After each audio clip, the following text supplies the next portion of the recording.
Piracy হয়ে গেছে, এবার তো প্রথম সপ্তাহেই হয়ে গেছে। আপনি যে কথাটা বললো যে অন্য আর কোন সিনেমা না, যে সিনেমাটা এগিয়ে যাচ্ছে, যে সিনেমাটা বিশ্ব জয় করছে, সেই সিনেমাটাকেই টার্গেট করা হচ্ছে।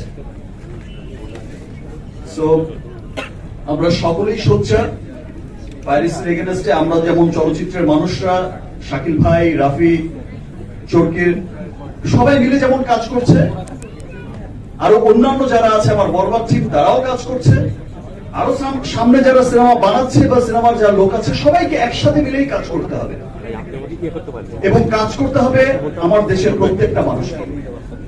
বিকজ এই চলচ্চিত্র, আমরা যারা চলচ্চিত্রের সাথে জড়িত শুধু তাদেরই চলচ্চিত্র না, এই চলচ্চিত্র হচ্ছে এই দেশের প্রত্যেকটা মানুষের।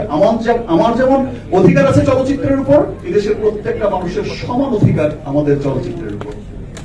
সো আমাদের চলচ্চিত্রকে ডেভেলপ করতে, আমাদের চলচ্চিত্রের মঙ্গল কামনায় আমাদের সকলকে একসাথে কাজ করতে হবে। যেভাবে আপনারা সাপোর্ট করে যাচ্ছেন, যেভাবে আপনারা পাইরেসি হওয়ার পরেও এই যে শো চলছে 40টা 50টা 60টা হাউসফুল ব্যাকআপ দেখছেন, এই যে ভালোবাসা দেখাচ্ছেন, তেমনি করে এই ভালোবাসা নিয়েই সেই পাইরেট, সেই সমস্ত কুচক্রী মহলকেই রুখতে হবে, প্রতিবাদ করতে হবে, তাদের বিরুদ্ধে গিয়ে দাঁড়াতে হবে যে আমরা আমাদের দেশের চলচ্চিত্রকে ধ্বংস হতে দেব না। আমরা একসাথে মিলে ইনশাআল্লাহ আমাদের চলচ্চিত্রকে আরো অনেক অনেক দূরে এগিয়ে নিয়ে যাব। ধন্যবাদ জানাচ্ছি আমাদের আইন শৃঙ্খলা বাহিনীকে, আমাদের পুলিশ বাহিনীকে।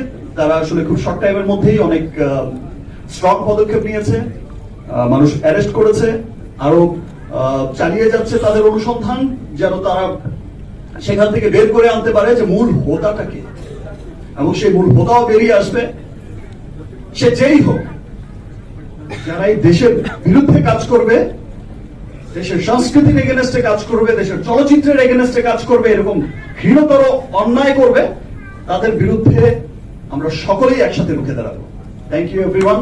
আমার তো দর্শক এছাড়াও ভাই, থ্যাংক ইউ। আমরা একটু দাঁড়াবো একটা গ্রুপ ছবির জন্য, সবাইকে ছবিটা দেখি এখন। জি জি, আপনি বলবেন। জেফার আছে এখানে, হ্যাঁ, আমাদের আরাফাত মহসিন, তাসির, তাণ্ডব টিম সবাই একটু চলে আসো। তাণ্ডব টিমের মেগা সবাই চলে আসো, তাদের গ্রুপ ছবি তোলা ফেলবো, তারপর সিনেমা দেখবো।